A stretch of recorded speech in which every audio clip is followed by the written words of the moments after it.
Oke, Assalamualaikum warahmatullahi wabarakatuh. Pada kuliah perdana ini jurusan Teknik Mesin D3 ya, eh, membahas masalah dulu kuliahnya mesin-mesin listrik ya, mesin-mesin listrik. Nah ini kuliah ini teori praktek, berarti kalau 16 kali pertemuan diperkirakan nih 8 pertemuan ke kuliah teori, 8 pertemuan kuliah praktek itu rencananya ya, karena ini teori praktek.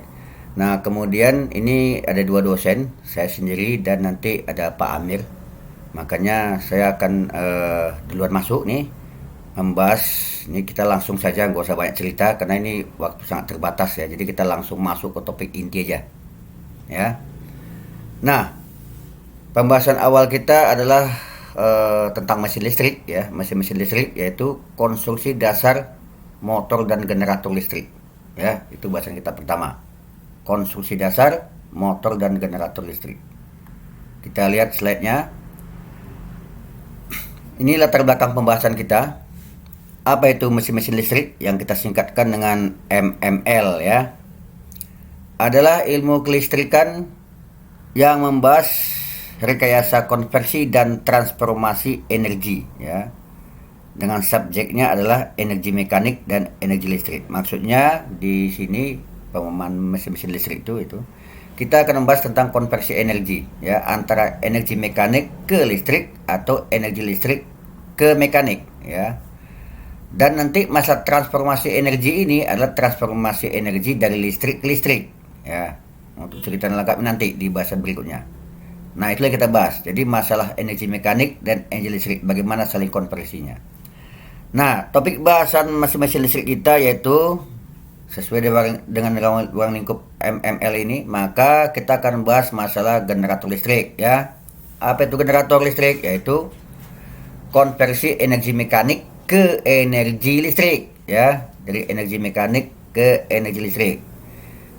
Terus ada nanti motor listrik, kita bahas motor listrik, yaitu konversi energi listrik menjadi energi mekanik ya.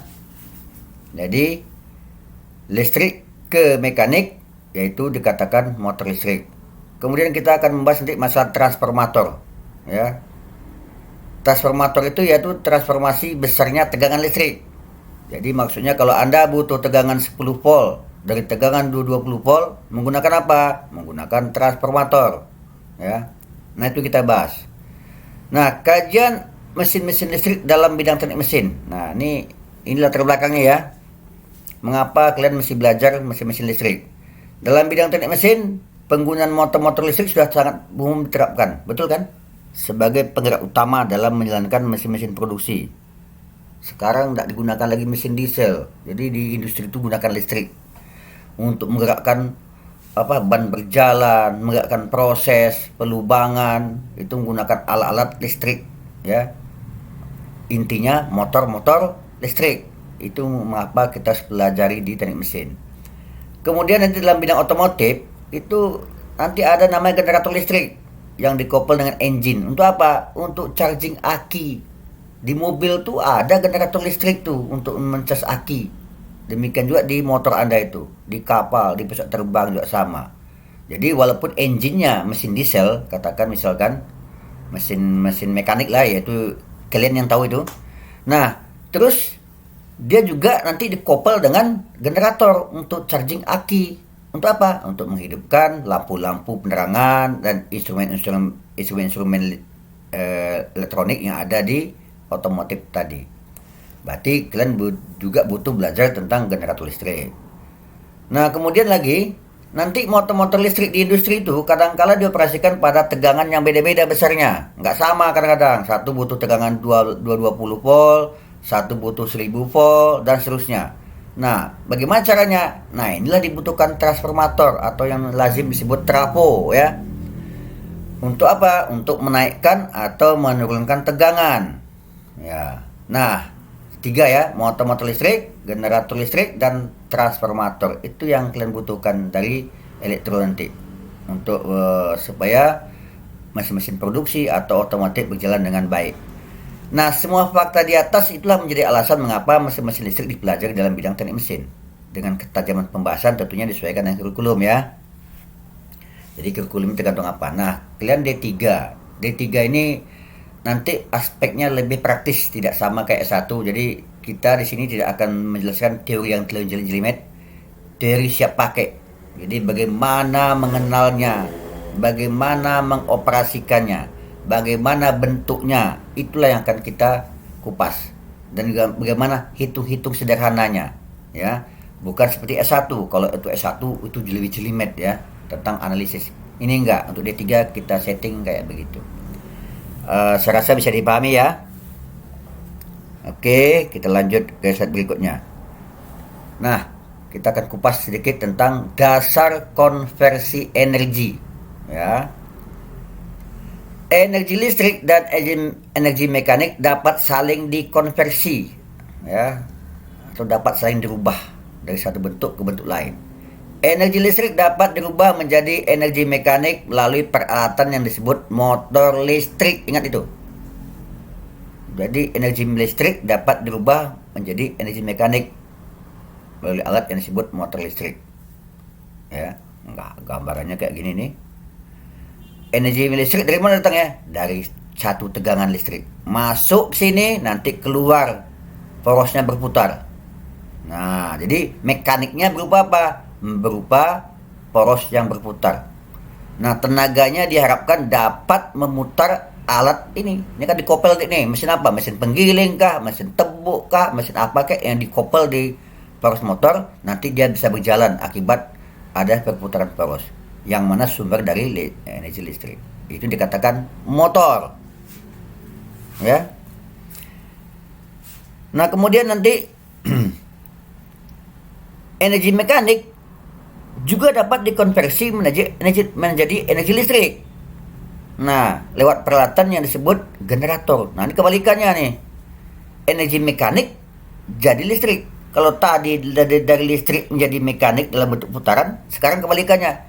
Gimana dari energi mekanik dalam bentuk putaran dirubah menjadi energi listrik, ya. Nah, tentu pertanyaannya siapa yang memutar poros ini? Saya Pak, ya boleh aja kalian memutar ini kalau sanggup, tangan kalian. Nah, tentunya bukan kalian yang mutar, tapi mesin. Mesin apa itu? Kalau di elektro istilah prime mover.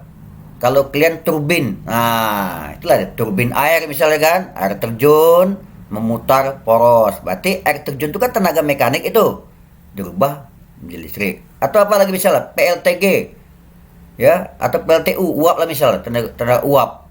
Uap bukan tenaga mekanik. Nanti ujung-ujung dari tenaga uap itu dalam bentuk putaran. Nah, putaran itu disuruh memutar alat ini sehingga jadi energi listrik. Nah, alat ini disebut generator.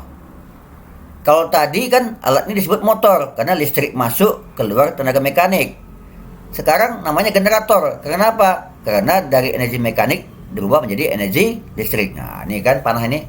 Kalau energinya arah ke sana berarti generator. Kalau arah ke sini disebut motor. Paham ya? Nah, ini lihat catatan nih. Secara prinsip ya, motor dan generator pada hakikatnya adalah benda yang sama. Artinya, peranannya sebagai generator atau motor adalah berdasarkan pada apa input energinya. Nah, ini yang perlu kalian ketahui. Sesungguhnya generator dan motor itu satu benda yang sama sesungguhnya. Kalau kalian putar keluar listrik, maka alat ini namanya jadi generator. Tapi kalau kalian masuk listrik keluar putaran, maka disebut motor. Cuman masalahnya mungkin tidak semudah itu. Tentu ada tata cara lain yang harus dimasukkan sehingga ini bisa berlaku seperti yang saya sebutkan tadi. Ya. Namun demikian alat ini sesungguhnya motor dan generator. Itu. Nah, di sini ada proses konversi energi tadi, apakah dari listrik jadi mekanik atau dari mekanik menjadi listrik, itu terjadi melalui peristiwa interaksi magnetis ya. Jadi ada peristiwa interaksi magnetis antara bulitan-bulitan yang ada di dalam alat ini. Ya, jadi di sini ada peristiwa interaksi magnetis. Itulah makanya listrik bisa jadi tenaga, tenaga bisa jadi listrik. Paham ya? Saya rasa cukup paham. Kita lanjutkan. Nah, sekarang klasifikasi motor atau generator listrik. Ini kita bahas dulu dua-duanya sekaligus ya, karena ini dasar. Seperti yang telah dijelaskan di depan, bahwa motor atau generator secara fisik bisa jadi adalah mesin listrik yang sama. Nah, kita sebut mesin listrik karena dia bisa berfungsi sebagai motor dan bisa berfungsi sebagai generator. Jadi kita sepakati aja ya. Jadi kalau saya bilang mesin listrik itu artinya bisa motor, bisa generator ya. Kecuali kalau saya sebut khusus. Kalau saya sebut motor, berarti motor aja. Kalau saya sebut generator, berarti generator aja. Tapi kalau saya sebut mesin listrik, artinya bisa dua-dua. Bisa motor, bisa generator. Itu kita sepakati dulu. Nah, jadi seperti yang telah dijelaskan di depan bahwa mesin listrik bisa dioperasikan sebagai motor atau generator tergantung input energi apa yang diberikan kepadanya. Maka secara garis besar, jenis-jenis mesin listrik dalam kurung motor atau generator dapat dibedakan menjadi, inilah jenis generator atau motor yang bisa kita lihat ya, kita spesifikasikan. Untuk pertama ada yang disebut dengan mesin listrik searah atau mesin listrik DC. DC itu singkatan dari direct current. Nah, ini apabila energi listriknya berupa listrik searah atau listrik DC. Nah, lihat ciri-cirinya apa? Listrik DC itu yang ada positif, yang ada negatif ya. Ada merah, hitam, ada tanda positif, negatif. Nah, sumber listrik yang kayak gini disebut sumber listrik DC. Nah, kalau ini dipakai sebagai energi untuk memberikan masukan energi ke mesin tadi, maka jadi motor DC. Tapi kalau ini yang dihasilkan listrik searah nih, maka generator DC. Gampang aja kan? Jadi searahnya itu akibat listriknya listrik searah atau DC. Nah, ini ada 5 jenis. Nanti ada dikatakan mesin DC medan terpisah. Berarti ingat tadi saya sebut mesin, berarti mesin DC artinya bisa generator DC, bisa motor DC, ya. Jadi bisa motor DC, bisa generator DC, maka saya sebut mesin. Pertama mesin DC medan terpisah. Nanti ada mesin DC medan shunt, ada mesin DC medan seri, ada mesin DC medan kompon panjang dan mesin DC medan kompon pendek. Nanti kita akan jelas kupas tuntas nih apa dan bagaimana kelima jenis ini. Nah, yang kedua nanti ada mesin listrik bolak-balik ya. AC singkatan dari alternating current. Kapan ini? Bila energi listriknya berupa listrik bolak-balik. Yang mana itu listrik bolak-balik? Itu colokan di rumah kalian tuh. Ya, nih yang bentuk kayak gini. Nah, ini listrik bolak-balik nih. Berapa tegangannya? 220 volt. Ya, ini listrik bolak-balik. Nah, kalau dia akan menghasilkan listrik kayak di sini, kayak begini, berarti generator listrik bolak-balik namanya. Tapi kalau sumber listriknya dari sini, maka dikatakan motor listrik bolak-balik. Gampang kan? Mudah aja. Nah, ini dibagi dua. Nanti ada dikatakan mesin AC serempak dan mesin AC tak serempak. Yang tak serempak dibagi dua lagi. Ada mesin AC tak serempak rotor sangkar. Nanti ada mesin AC tak serempak rotor belitan. Apa dan bagaimana nanti kita bahas di pertemuan berikutnya. Oke. Jadi garis besar ada dua, mesin AC dan mesin DC. Ini bagi-bagiannya. Paham ya sampai sini? Kita lanjutkan. Nah, ini dia pandangan atau penampakan konstruksi mekanik mesin listrik. Jadi konstruksinya tetap mekanik ya. Ini ada apa nih benda ini? Ini ada rotor. Nah, ini bagian rotor. Ini porosnya, ya. Ini bagian-bagiannya nih. Di sini di porosnya ada bearingnya. Ya, ini di rotor. Rotor tuh bagiannya apa? Bagian yang berputar, ingat ya. Bagian yang berputar tuh rotor namanya. Ini bonggol rotornya ini dikatakan inti rotor. Ya, inti rotor. Ini ada bearing. Ya. Terus ada nanti cincin atau dikatakan slip ring, ada sikat. Nah, sekarang kita kupas satu-satu. Ini ada bearing. Untuk apa guna bearing nih? Ini kuliah kalian ini. Ini bidang kalian sendiri nih, bearing. Tahu guna bearing? Ini bearing nih gunanya supaya si rotor ini berputar bebas tanpa ada gesekan yang berarti, ya. Jadi nanti ada kacang-kacang, kalau istilah saya itu kacang-kacangan tuh, bulat-bulat kecil, butiran-butiran, mungkin ada 4, 5, 6, 7, tapi 10 buah nanti melingkar di sini, ya. Ini tertutup sehingga debu tak bisa masuk, sehingga dia lebih awet. Sehingga nantinya yang bagian luar ini terhubung ke bagian yang tetap. Bagian dalamnya ada kacang-kacangnya, ini berhubungan dengan poros, sehingga si rotor ini bebas berputar tanpa ada gesekan yang berarti. Gesekannya kecil sekali, ya, enak berputarnya. Itulah guna bearing. Jangan sampai nggak tahu ya, ini bidang kalian sendiri. Nah, bearing ini kalau rusak, makanya nanti motornya tersendat, ya. Mulailah berbunyi macam-macam, bunyi keretak. Nah, kalau gitu bunyi berarti bearingnya ada kena itu mungkin tuh, ganti bearingnya. Kalau bearingnya masih bagus, ini putarannya halus suaranya, ya, nyaris nggak terdengar, ya, halus putarannya, tidak ada ganjalan sama sekali. Itulah guna bearing. Nah, ini komponen yang perlu pengecekan rutin ini. Jadi kalau udah mulai ada suara-suara tak beres, ada gesekan atau bergetar motornya, mesinnya ini, maka mungkin ada di bearing masalahnya. Oke ya.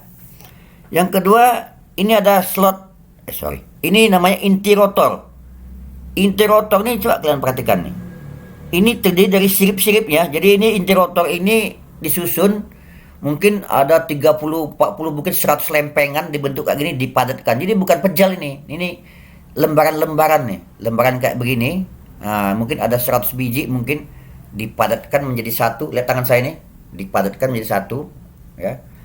Nanti dilem, dikencangkan sehingga membentuklah bangun inti rotor. Ini bahannya inti lunak, ya. Ini kan disebut inti rotor dan stator, terus dari laminasi. Itu maksud. Laminasi itu maksudnya lembaran-lembaran itu. Setepis 0,1 atau 0,5 mm bisa tuh. Kecil sekali ya, setengah mili. Nah, ngapa dibuat kayak begitu? Untuk mereduksi atau mengurangi rugi-rugi histeresis. Apa itu rugi histeresis? Nanti kita bahas. Nah, itu termasuk dalam kategori rugi inti. Maka dibentuk kayak begini, disusun mungkin bisa 100 keping lembaran mungkin jadi padatkan kayak begini. Itulah inti rotor. Nah, coba lihat ini ada celah-celah ya, celah parit-parit gitu. Ini untuk apa? Ini untuk meletakkan belitan. Ini disebut slot. Slot karena di rotor maka dikatakan slot rotor. Jadi belitan melingkar di sini. Nah, diletakkan begini belitan nanti. Andai kata ada belitan, nanti belitannya kayak gini. Nah, dililit gini. Di tempat belitan ya, inti tempat belitan. Kemudian apa lagi kita lihat? Ini ada cincin atau slip ring. Pasangannya sikat. Nah, ini maksimal jumlah 3, tergantung. Kalau motor DC nanti 2. Nah, nanti kita kumpas ketika masuk bahasanya. Nah, intinya slip ring dengan sikat ini adalah komponen untuk penghubung belitan ini dengan dunia luar. Tahu maksudnya apa?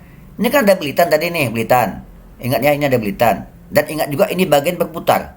Nah, ujung-ujung belitan di sini di rotor nih, bagaimana cara mengambilnya coba? Apa langsung dipatri? Nah, kalau dipatri ketika ini berputar, berbelit-belit lah dia kan. Nah, makanya lewat cincin ini. Jadi ujung-ujung belitan ini nanti dihubungkan ke sini. Lewat dalam ini di rotornya ada lubang nanti di poros nih. Dimasukkan di patri di bagian dalam nih. Coba perhatikan ya. Ini ada merah, biru, hijau. Katakan ujungnya ada 3 ujung kabel belitan nih. Yang merah dipatri ke sini. Nampak nih kan? Yang biru dipatri yang di tengah. Yang hijau dipatri ke sini. Nah, inilah terminal ujung-ujung dari belitan nih. Nanti sikat. Nah, ini yang menghubungkan.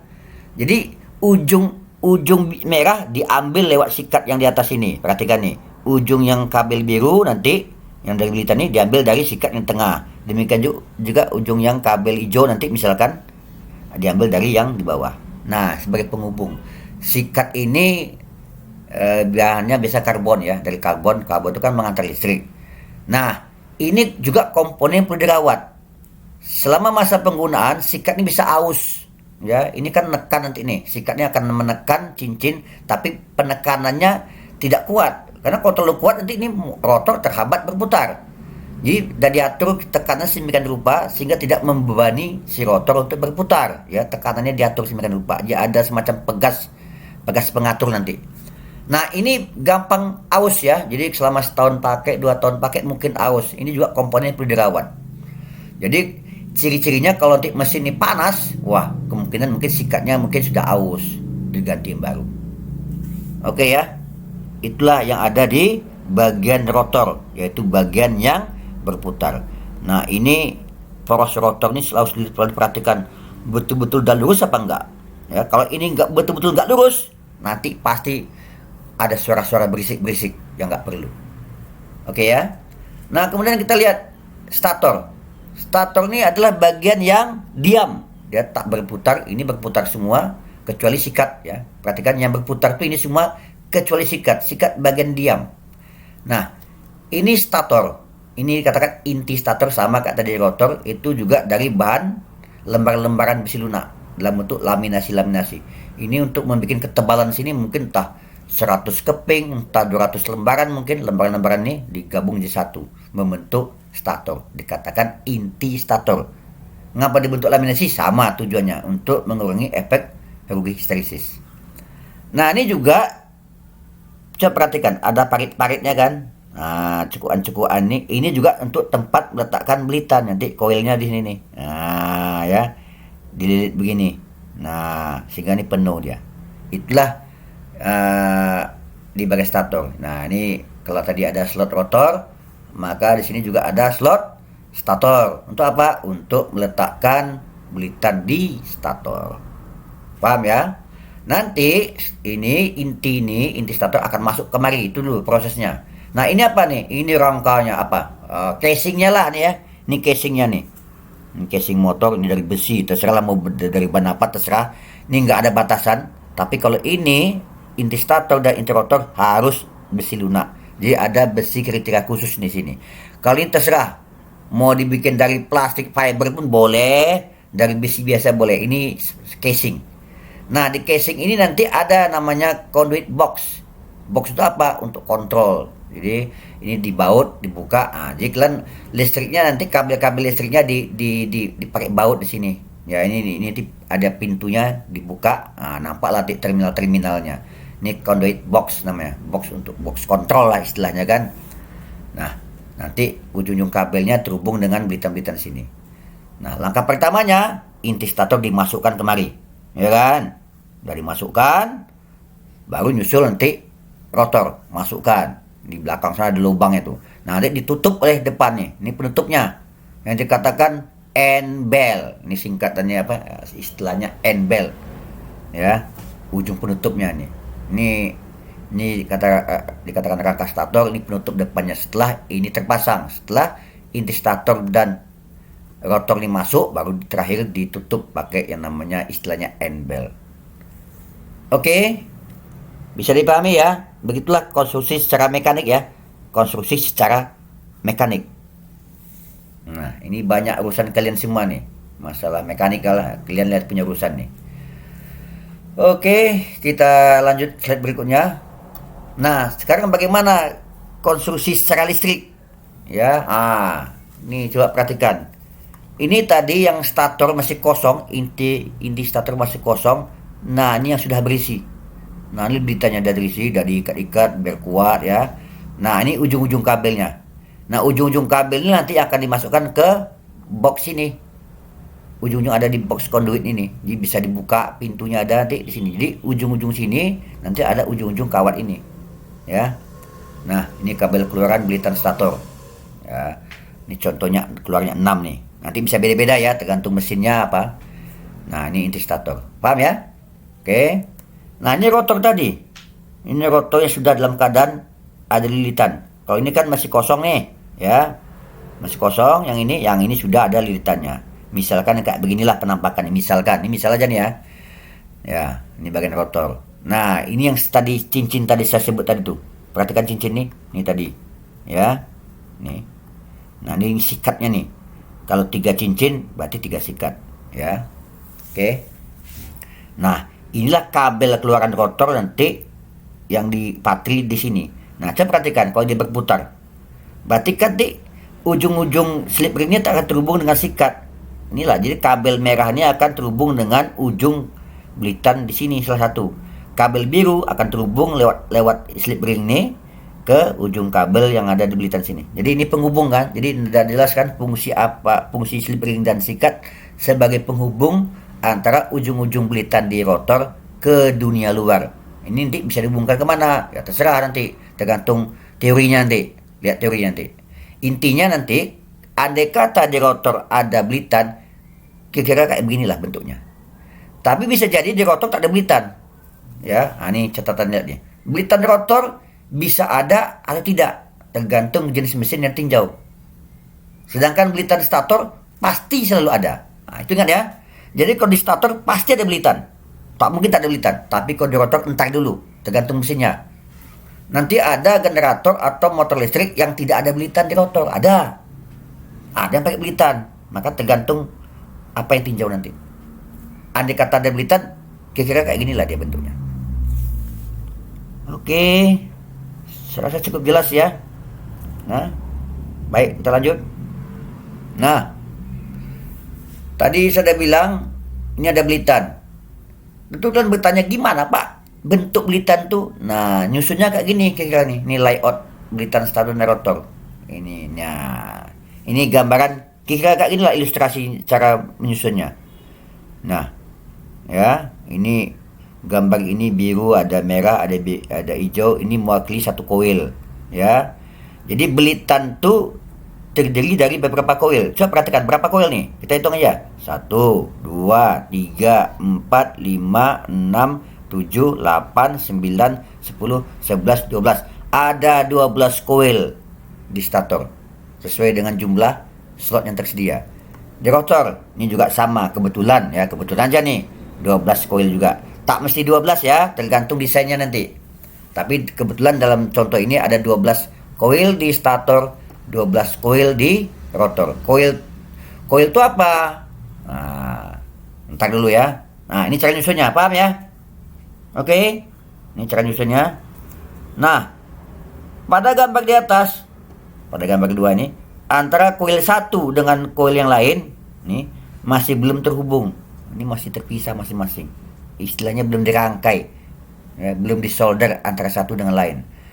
Rangkaian antar koil beserta kabel keluarannya di stator ataupun di rotor adalah spesifik, tergantung dari mesin yang tinjau. Itu makanya ini cicaknya ini belum disolder ini antara ujung koil satu dengan koil lain. Jadi masih diletakkan saja. Jadi begitu orang cara membuat motor generator. Jadi koilnya diletakkan dulu dan diletakkan semua kayak begini, baru nanti ujung-ujung koil ini disolder satu sama lain sesuai dengan rangkaian dari mesin yang ditinjau. Ya. Nah, tentu ada pertanyaan, Pak, gimana Pak bentuk koil ini sebenarnya? Kayak begini bentuknya nih. Nah, ini dia. Ini tadi simbol koil tadi. Nah, bentuk sesungguhnya kayak begini. Ya, apa yang kalian lihat di sini nih? Ini ujung negatif, ujung positif, nah juga sama. Ini ujung-ujungnya nih. Ini sama dengan ini. Berarti ini kan bentuk sebenarnya kayak gini. Ya. Coba kita baca sama-sama. Koil itu ini dibentuk dari lilitan kawat email yang kemudian dibungkus atau diisolasi untuk mencegah short body bila mana terjadi kebocoran atau terkelupas emailnya. Besarnya diameter kawat email yang digunakan tergantung dari daya mesin listrik. Semakin besar daya mesin listrik, maka pasti gunakan kawat email yang semakin besar pula. Apa itu kawat email? Pernah lihat kawat email enggak? Jangan-jangan emak-emak kalian sudah tahu menggunakan email malah daripada kalian. Tahu kawat email tuh? Dulu digunakan untuk orang listrik tuh. Jadi kalau trafo motor tuh kawat email tuh kawat yang warnanya oranye, ya, itu bisa diameternya setengah mili, 1 mili, bahkan ada lebih halus dan bahkan juga ada lebih besar. Ya, itu tadi saya sebut kalau digunakan kawat email yang halus berarti daya mesin itu rendah. Tapi kalau kawat email gede-gede, nampak diameter besar-besar, berarti bisa dipastikan mesin tersebut daya besar. Nah, warnanya oranye, ya. Bahkan sekarang ibu-ibu banyak gunakan itu untuk bikin bunga. Aneh enggak? Emak-emak, saudara-saudara kalian yang perempuan banyak menggunakan itu untuk bikin bunga malah. Terbalik kan, dulu orang elektro yang butuh itu, sangat emak-emak pula mencari benda itu sekarang tuh. Nah, jadi itu kawat email tuh ada selubungnya, halus, transparan, tak nampak. Ya, jadi dia dilapisi lapisan tipis isolator. Jadi di isolasi itu berisolasi, termasuk kawat yang berisolasi, tapi isolasinya tipis sekali. Ya, tipis, dan itu kadang bisa bocor. Nah, andai kata kawat itu isolasinya terkelupas bocor yang transparan itu, dikhawatirkan bisa menyentuh casing body ini nanti nih. Nah, nyentuh ini. Nah, kalau nyentuh ke bagian inti nanti jadi short body. Ya, itu makanya dia dibungkus kayak begini. Perhatikan nih. Ya, dibungkus. Ini bisa dibungkus pakai isolasi, rapi kan? Nah, rapi. Nah, dalamnya nih kalau kalian buka nanti kayak gini nih. Wah, lilitannya banyak. Bisa 20 lilit, bisa 100 lilit, tergantung perhitungannya nanti. Ya, dibungkus begini supaya tidak short body. Ya. Nah, itulah tentang koil. Nanti ujung-ujung ini, ujung yang sini sama ujung sini disesuaikan dengan jarak ini. Contoh, perhatikan yang biru ini. Ujung satu sini, ujung di sini. Jadi selebar inilah koilnya ini. Nah, maka ini akan sesuai dengan lebar ini. Ya. Oke, saya rasa mungkin paham ya. Itu dulu bahasan kita di awal ini. Anda dah mengenal bagaimana sesungguhnya penampakan dasar dari mesin listrik atau generator listrik. Sama tuh, dua benda yang sama. Oke ya, saya rasa cukup dipahami semua untuk awal ini. Nah, minggu depan atau pertemuan berikutnya saya akan masuk yang lebih spesifik lagi, karena pertemuan kita terbatas karena ada langsung praktikum. Makanya kita agak kebut dikit supaya materinya cepat selesai dan Anda bisa paham. Oke, itu aja dari saya untuk pertemuan pertama ini. Nah, tolong diskusikan bersama di grup WA yang telah saya buat ya. Nah, semoga nanti itu grup di Classroom belum selesai ya. Nanti akan dijelaskan, bahkan kalian bakal ada grup saya siapkan untuk diskusi masalah kuliah.